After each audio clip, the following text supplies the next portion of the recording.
Jadi masing-masing dengan sahabatnya. Gitu loh. Yang mempunyai peran membantu menjalankan misalnya satu tugas, ya. Jadi itu disebut sahabat, ya. Kalau presiden, ya dibantu menteri, ya. Semua menteri itu dia melaporkan hasil kerjanya kepada presiden. Sebenarnya tugasnya itu tugas presiden. Karena presiden itu misalnya artinya untuk membantu presiden memudahkan, jadi dibikin bagian-bagiannya, ya. Menteri ini, menteri ini, menteri ini, ya. Tapi semua itu kepalanya ke presiden, kan begitu. Ujung-ujungnya ke presiden. Karena presiden itu sebagai kepala negara, dia harus bertanggung jawab secara keseluruhan. Tapi kalau dia mau kerjain, ya, artinya ya dia harus mempunyai sahabat-sahabat tadi. Menteri-menteri itu sahabat dia yang membantu, ya. Nah, kalau dalam riwayat diceritakan begitu, namanya itu Tuhan, nama Allah, ya.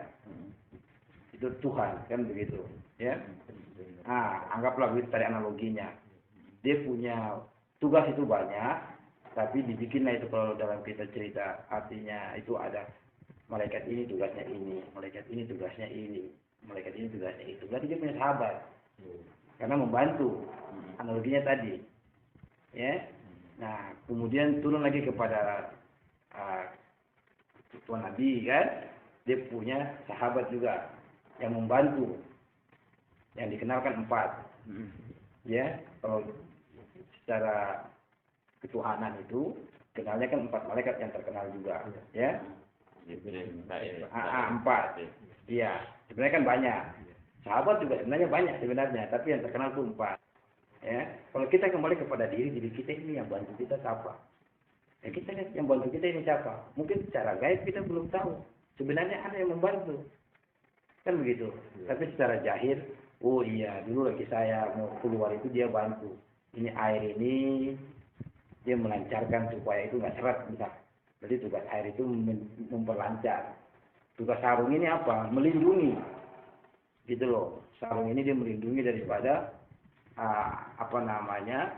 melindungi diri kita supaya kita nggak kena gangguan dari luar lah. Tugas tali ini apa? Iya, dia membantu memberikan kita makan. Nah, kan itu dari mana? Dari plasenta itu.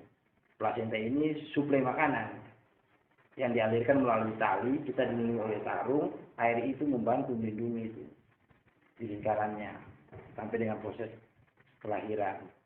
Itu kan kita bisa cerna dengan mudah, kan? Kita cerna dengan mudah. Kalau tidak ada mereka, bagaimana kita bisa hidup? Mereka punya tugas masing-masing untuk kita supaya kita bisa hidup, kan begitu? Nah, mungkin secara gaib, ya, bukan berarti mereka sudah hilang. Secara gaib sudah tidak, tapi secara gaib mereka tetap harus ada membantu kita. Iya, gitu. Iya, hidup. Kalau kita kenal, ya kan, harusnya kita rangkum mereka lagi yang tadi yang berangkat itu. Dia tanya, Pak Guru, saya mau tanya sedikit, mohon maaf, katanya. Nah, biasa aja, tanya aja lah.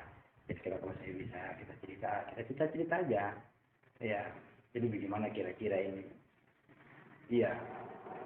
Jadi itu semua proses apapun, ya, yang namanya ibadah itu sebenarnya patilan. Ya, kalau kita pelajari, karena dia akan lari kepada diri, ya, kan begitu. Nah, sekarang kita mau belajar tentang ibadah yang rukun yang terima ini, yang katanya dia mau jalan, itu juga pun patilan, ya. Nah, patilan perjalanan. Nah, cuman kita lihat dari sudut pandang mana, bisa kita ceritakan.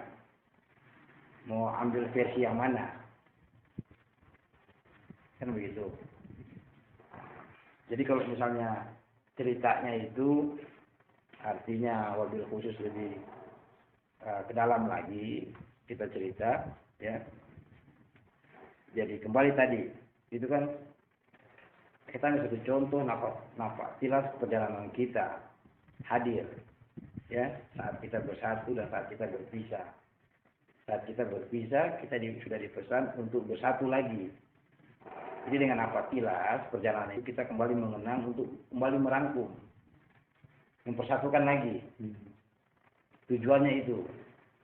Tapi prosesnya, kalau diambil secara hukum aturan, secara fikih, itu ada. Misalnya, ini maksudnya, ini begini, ini begini, ini begini. Itu sudut pandang ya. Jadi sudut pandang mereka. Jadi tentang ibadah yang itu, ya, bahwa mereka misalnya ibadah yang haji ini, ya kan, katanya itu ibadah bagi yang mampu, kan, sebagai pelengkap menjadi rukun Islam yang kelima, ya. Cuman dijelaskan dengan aturan hajinya, syarat dan rukunnya, kan begitu. Fikih. Tapi kan maksudnya kan saya tanya lagi, ini kita mau ambil dari sudut pandang mana? Kan begitu. Nah, kalau kita kembalikan kepada diri, tadi kan nafatilah. Tadi bicara tentang sahabat. Ya. Sahabat itu, ya, harusnya bisa kita panggil lagi. Ya, jadi awal itu dia yang membantu itu untuk kita bisa mengenal kita punya diri melalui sahabat. Ya. Jadi tadi analoginya sudah, ya. Presiden tadi kan begitu, ya, analoginya. Nah, jadi maksudnya itu mempermudah kita, ya, kan begitu. Iya, iya. Nah, jadi waktu itu saya cerita begini ke dia. Artinya kita berangkat ke sana itu sebagai satu bentuk nafatilas, ya. Nafatilas itu ada kembali kepada diri, dan itu adalah satu bentuk penyaksian secara zahir, ya, penyaksian, gitu. Nah, apa yang kita kerjakan, ya, sebenarnya apa yang kita kerjakan di sana itu pun kita sudah kerjakan di sini, ya, dengan cara yang berbeda, tapi maksud yang sama, ya, maksudnya sama, ya, tapi caranya berbeda, tapi tujuannya sama. Cuman karena kita tidak tahu, kita kerja aja. Padahal maksudnya itu yang mau kita jalankan rukun dan syaratnya ini di sana. Syaratnya apa? Satu, harus orang yang berkeluarga. Kan begitu. Karena kan agama ini untuk orang yang berkeluarga. Jatuh hukumnya secara fikih dibilang kalau belum akil balik berarti belum berkeluarga. Tidak jatuh hukum agama, tidak ada dosa dan tidak kena dosa. Bahasanya gitu. Kan secara fikih. Kan tidak kena dosa. Tapi kan kita berpikir maksudnya apa? Kalau belum akil balik tidak kena dosa. Berarti itu kalau orang tua anak itu. Kalau kita sudah hantar mereka ke keluarga, berarti tanggung jawab kita. Kan pengertiannya kalau kita bahasanya kita kaji lagi kan maksudnya ke situ arahnya. Cuman di luarnya dia bilang yang akil balik itu, yang belum akil balik belum kena dosa, belum wajib ke sana. Kan begitu. Kalaupun ke sana itu dianggap hajinya haji sunnah. Belum lengkap, belum jatuh wajibnya. Nanti dia berkeluarga dulu, baru dia kena, baru hilang itu dia punya kewajiban. Kan begitu bahasanya. Tapi kan kita harus pahami maksud yang ke dalamnya itu sebenarnya apa maksudnya. Cuman kita cuma dengar-dengar aja, oh ini haji sunnah, belum jatuh kewajibannya, dia harus berkeluarga dulu.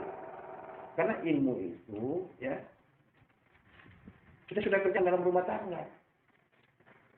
Cuman kita buktikan yang kita kerjakan di sana benar nggak, kita kerjakan di sini, kita buktikan di sana benar nggak, gitu loh, ya. Kita kerjakan di sini, kita buktikan di sana, oh benar, kan begitu, ya. Jangan kita ke sana buat jalan-jalan atau kita ziarah-ziarah aja. Jangan sampai kita ke sana itu artinya mau datang ke rumah tapi nggak keteruan rumah, kan begitu.